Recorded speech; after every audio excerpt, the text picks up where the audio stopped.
prezident Pavel má plat jak já za rok přes 340 000, kurňa, tomu říkám šok.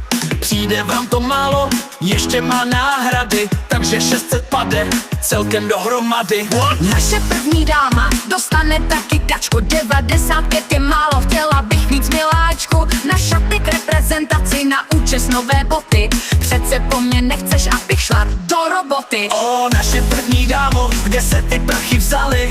Co by za to pracující lidičky dali? Na šaty, účes, boty, vám uděláme sbírku, či víčka od Petlahy pošleme na dobírku. Snad vám to bude stačit, všichni se uskromníme, pomalu se z našich platů už ani nenajíme. Hlavně nás prezentujte, jak se to máme dobře, svůj outfit v jedné barvě, zvolte si moudře.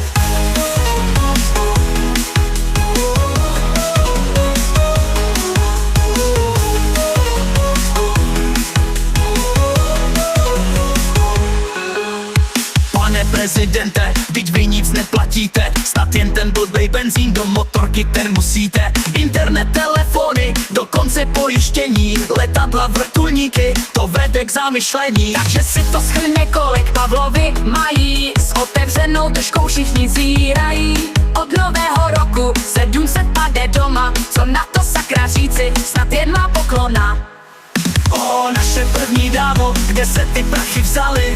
Co by za to pracující lidičky dali? Na šaty, účes, boty, vám uděláme sbírku, či víčka od Petlahy pošleme na dobírku. Snad vám to bude stačit, všichni se uskromníme, pomalu se z našich platů už ani nenajíme. Hlavně nás prezentujte, jak se to máme dobře, svůj outfit v jedné barvě, zvolte si moudře.